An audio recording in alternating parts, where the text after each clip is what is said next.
The 10 loneliest countries on earth. Modern men are more isolated than ever. We live in a time where we're more connected than ever, yet we're more alone than ever before.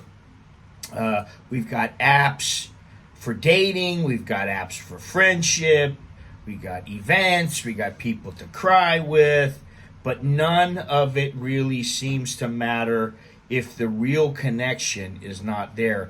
And here is the crazy part. Some of the most advanced countries on the planet are the worst offenders. In this video, we're going to look at the 10 loneliest countries on earth, not based on opinion, but based on real data, suicide rates, single person households, mental health stats, and social disconnect. So let's just get started here. But first, I am Scott. In case you don't know, I'm an American who has been living in Thailand for the past 30 plus years. If you like this video, please click like, and if you have yet to subscribe, please do so. And remember to hit the notification bell so that you'll stay informed of all upcoming videos and live streams. Also, if you want to send me a message or a Dear Scott letter, or you need a consultation, please email me at anamericaninbangkok@gmail.com. anamericaninbangkok@gmail.com. Let's get started with these lonely countries. I'm going to start out, listen, I got 10 of them, but I'm going to start out with one. It's an honorable mention, and it is Australia. You might not think Australia, but Australia has wide open spaces and a laid-back image, but underneath the surfboards and barbecues is a growing loneliness epidemic, especially among young adults. According to the Australian Psychological Society, 1 in 4 Australians feel lonely on a regular basis. Rural areas suffer from literal isolation. Towns are often hours apart, but the cities have a different kind of loneliness, urban disconnection. Social media has replaced real-world bonds. The Aussie tough it out mentality makes it even worse, and people often suffer silently. Okay, number 10, and I didn't believe this one, but guess what? It's the truth.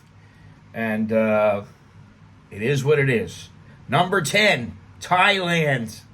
On the surface, Thailand looks like a paradise. Beaches, smiles, temples, and cheap food. But there is a dark undercurrent. Social expectations, rigid hierarchies, and growing generational divides. And of course, mental health is a taboo topic, and many Thais are suffering silently. Among foreign expats, loneliness is rampant. You might not think so, but guess what? You know, some of those bar girls, they just are not as friendly as you think. They're not your best friend. Many come here looking to escape, to escape, or maybe they're looking for love, and some find it, but many do not. Older men with no local language skills, broken relationships, or maybe they just fail at their retirement, and then they vanish into the bar stools and the bottle caps. And for Thais and foreigners alike, Thailand can be a beautiful place, but it can also be a very lonely one if you are not grounded. Okay, number 9, Germany. Germany is a country where efficiency often trumps emotional openness. Nearly 40% of households in Germany are single person, one of the highest rates in the world. 40%. Add in an aging population, and you have a perfect storm. Germans tend to value privacy and independence, which sounds great until you realize it means fewer social interactions. Even before COVID, loneliness among seniors was a growing concern. Post-pandemic, it's a crisis. Number 8, China. China's social structure has been completely flipped in the last 40 years. The one-child policy led to a huge generational gap, and real to urban migration left millions of elderly behind. Over 50 million elderly Chinese now live alone, often in villages stripped of their younger generations.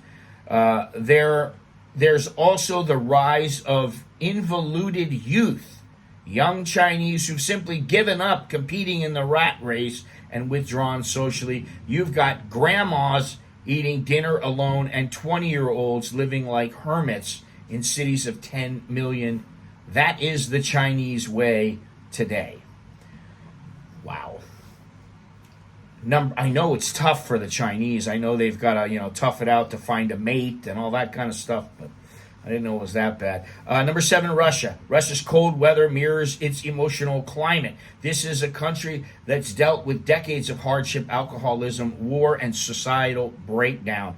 Social trust is low, and the support networks are practically non-existent. Loneliness in Russia is particularly devastating for its elderly population. Pensions are small, many live alone, and alcoholism is rampant. That's sad. According to studies, more than 15% of Russian seniors have no close friends or relatives they can count on. Number 6, United States.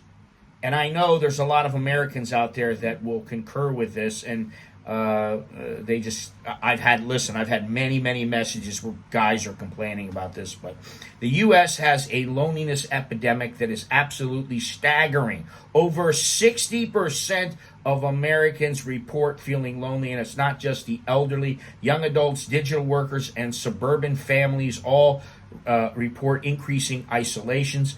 Americans move often, they work long hours, they spend more time online with their neighbors, and community spaces like churches, local clubs, and civic organizations, well, they're dying off. Individualism has a dark side. No one is watching your back. And I can tell you that there are a lot of guys out there who are not in relationships. They say they don't want to be in relationships because it's too difficult or for whatever reason. So they're alone, all alone. And they're not thinking about it now when they're in their 20s.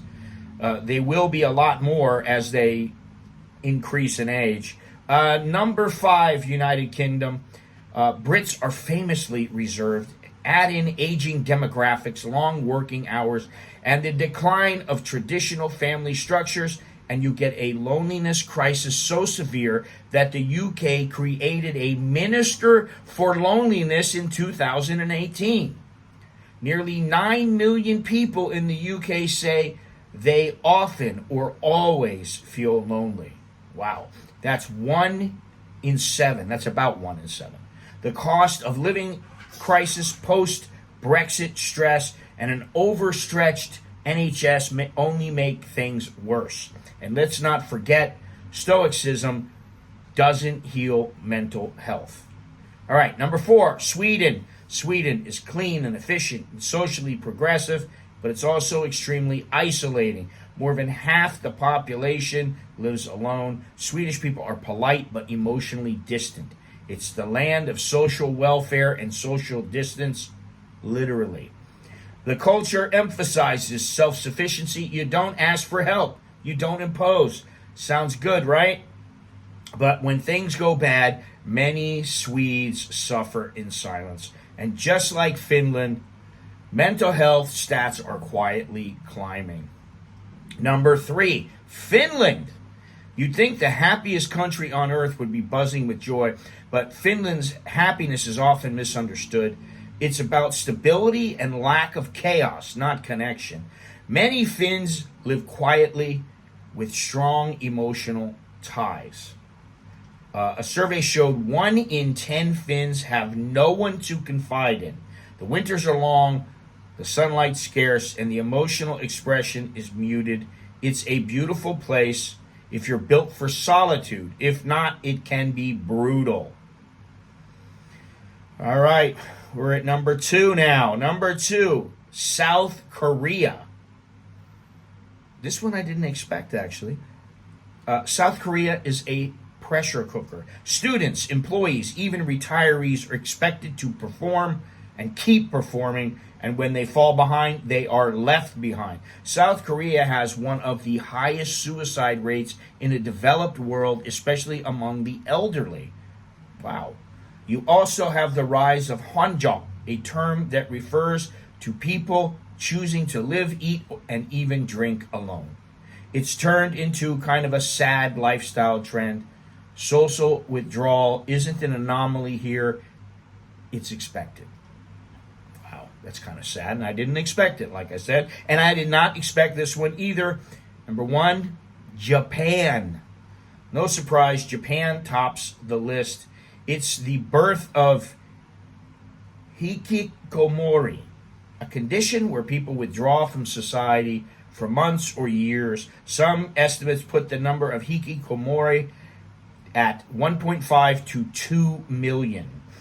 Japan's culture of politeness, stoicism, and overwork makes emotional connection almost taboo. Add in a super aging population, low birth rate, and declining marriage rates, and you've got a demographic implosion paired with emotional famine. So, what are the takeaways from this? Well, number one, modern life breeds disconnection. More tech, less touch. That's sad.